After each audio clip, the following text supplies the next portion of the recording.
Geagte vriende, die vraag wat ons vandag vra is in ons kerkdiens vanoggend is: kan Christene oor politiek praat? Het ons enige reg om oor politiek te praat of dan by politiek betrokke te raak? Kom ons gesels daaroor. My naam is Rassie. Ek is 'n dominee, 'n begenadigde dominee hier in die Republiek van Ierland. Ek is al baie lank 'n dominee, so ek dink ek kan hierdie vraag vir u antwoord. Die gedeelte wat ons vanoggend gaan lees, kom uit Nahum uit. En Nahum is een van die profete wat bietjie by die politiek betrokke geraak het. Nou ons lees die gedeelte uit Nahum 1 uit. Ons gaan net vers 2 en 3 vir u lees. Ons gaan vers 6 lees en ook vers 14 en 15. Kom ons kyk bietjie wat Nahum sê oor die politiek. Die Here is 'n besitlike God en hy wreek hom. Die Here neem wraak met woede. Die Here wreek hom op sy teestanders. Hy is toornig teenoor sy vyande. Maar die Here is ook geduldig, maar geweldig sterk.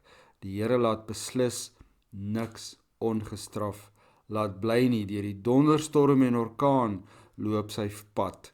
Wolke is die stof onder sy voete. Dan vers 6. Wie kan staande bly voor sy verontwaardiging?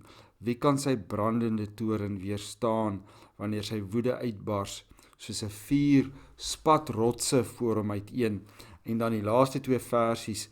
Maar die Here beslis oor jou koning, jou naam sal nie meer voortleef nie. In die huis van jou gode sal ek die gesneede beelde en gegote beelde vernietig. Ek berei jou graf voor, want jy is onbenullig. Kyk, op die berge is die voete van die een wat 'n goeie boodskap bring, wat 'n vredesboodskap laat hoor. Vier maar jou feeste, Juda, betaal jou geloftes, want die booswigte sal nooit weer deur jou trek nie. Hulle is almal uitgeroei. Wat 'n vriende, daar's basies 3 en eintlik 4 belangrike punte wat na vore kom in Nahum. Nahum is 'n profeet wat in Ninive was tydens die gevangenskap van Israel. Hy het eerstehands gesien wat met homself en met die mense gebeur wat weggeneem is of wat weggevoer is uit Israel uit. Maar onthou, dit was nie net die Israeliete wat weggevoer is nie, maar daar's ook Amorite, Feresiete, wiewer ook al in daai tyd in die Midde-Ooste gebly het, selfs van die Egiptenare is weggevoer na Ninive as krygsgevangenes. En Nahum praat politiek in sy boek en hy praat maar eintlik oor die val van Ninive. En as jy mooi daarna kyk, dan is dit amper asof hy Israel, sy eie volk, wil verhef bo dan die volk van Ninive. So dit lyk so amper asof hy 'n bietjie van 'n patriot is vir Israel, waarmee niks verkeerd is nie. Maar 'n mens kan hom so bietjie in twyfel trek as dit te veel lyk, asof hy dit net oor homself gaan, oor sy eie volk. Maar dis juist die ding, dit gaan nie net oor homself en oor sy eie volk nie. So, 'n Christen in die eerste plek dan moet dieselfde manier uitwerk. Dit gaan nie net vir ons oor onsself nie. En dit gaan ook nie oor ons eie volk nie. Dis nie die eerste waaroor dit gaan nie. Dit gaan in die eerste plek oor God, ons Here, die Here van die Bybel, die Here wat homself in die Bybel openbaar het, die drie-enige God. Vir ons gaan dit in die eerste plek oor die drie-enige God. En waar ons as Christene dan betrokke kan raak en moet raak in die eerste plek is wanneer die drie-enige God op enige manier op enige manier bespot word, op enige manier afgekraak, afgebreek word, of op enige manier ontken word.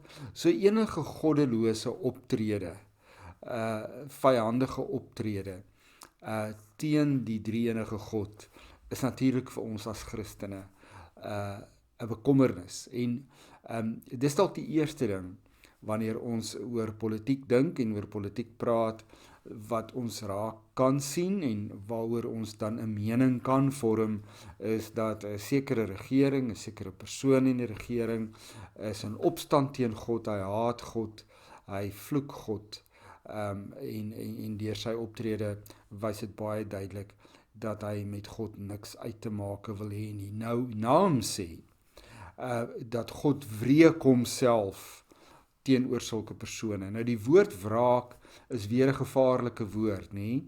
Want ons mag nie self wraak neem nie. So wraak is 'n persoonlike ding. Wanneer ons in 'n moderne wêreld werk as Christene, kan ons dus nie wraak neem teen politieke leiers nie. Dit werk nie so nie. Maar God kan wraak neem teen politieke leiers. So die feit van die saak is dan dat 'n politieke leier wat in opstand teen God is en wat God op een of ander rede haat, dra 'n vloek. Hy is vervloek.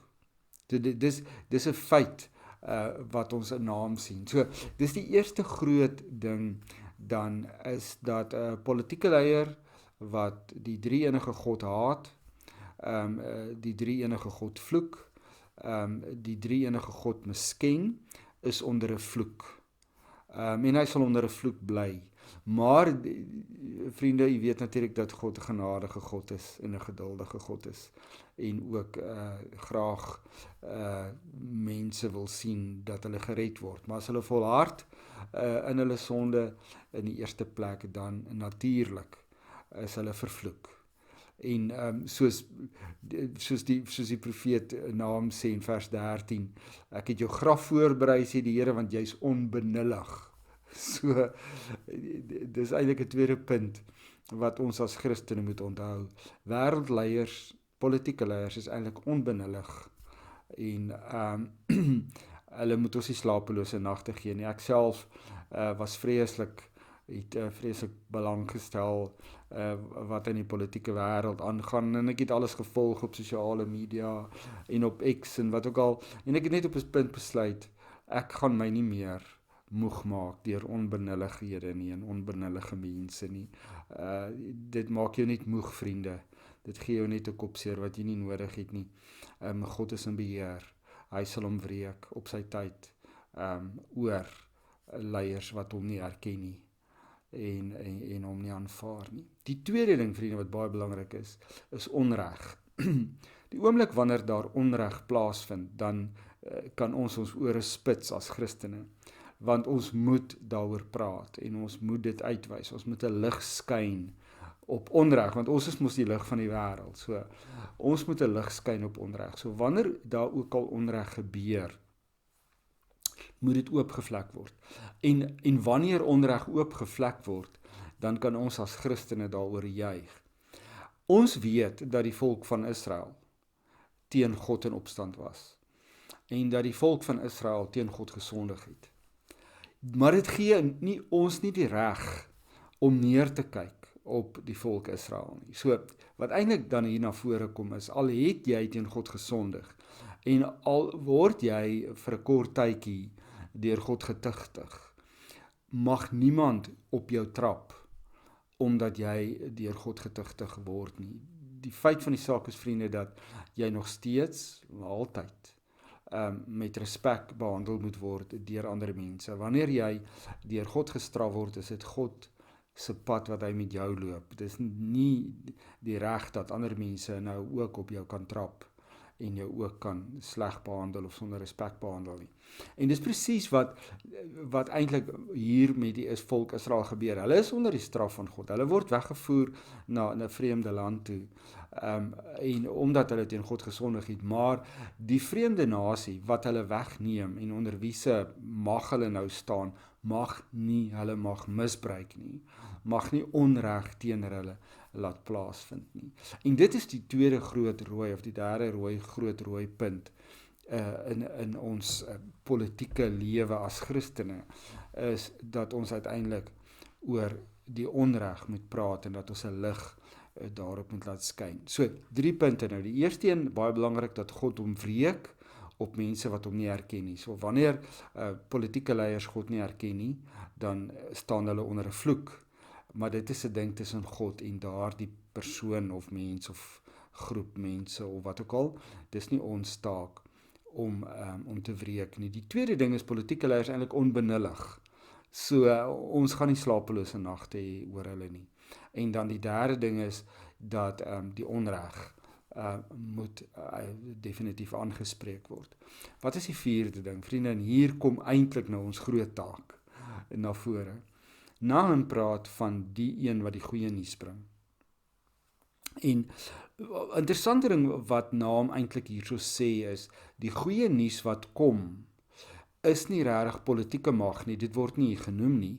Kyk bietjie daar sê hy kyk, op die berg is die voete van die een wat 'n goeie boodskap bring, wat 'n vredesboodskap laat hoor. Vier maar jou feeste, Juda, betaal jou geloftes, en die boogswigte sal nooit weer oor jou heers nie. En Paulus gebruik presies dieselfde gedeeltetjie in Romeine 10 vers 15. En Paulus sê in vers 15 van Romeine 10, en hoe kan hulle dit verkondig as hulle nie gestuur word nie, soos daar geskryf staan? Hoe lieflik is die voetstappe van diegene wat die goeie boodskap bring. Presies wat Nahum sê. Wat is die laaste belangrike punt vir 'n Christen wat politiek betref? Dood eenvoudig, wat is die goeie boodskap? Wat is die goeie nuus? Dis die evangelie van Jesus Christus.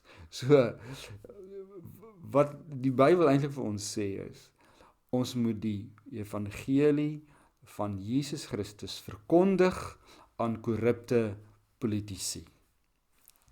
Dis ons grootste taak. Ons kan wel vir hulle sê, dat hulle, wanneer hulle God teen opstanding God is hulle vervloek. Ons kan wel vir hulle sê dat hulle onbenullig is, in die oë van die Here. Ons kan wel vir hulle sê wanneer hulle onreg pleeg, maar die laaste punt is, ons kan vir hulle vertel dat die Here Jesus Christus vir hulle lief is en dat hy verlang dat hulle harte en hulle lewens vir hom sal gee.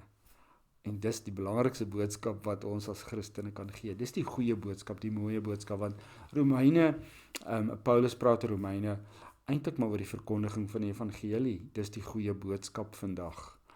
Dis die boodskap wat die wêreld nodig het. So vriende, ja, jy kan betrokke raak by politiek as 'n Christen.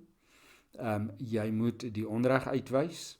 Jy moet die goddeloosheid uitwys. Jy moet die onbenulligheid uitwys van politieke leiers.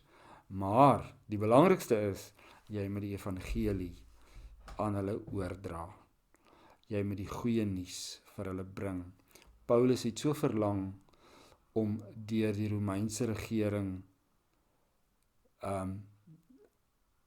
gevange geneem te word, want hy wou aan hulle die evangelie verkondig.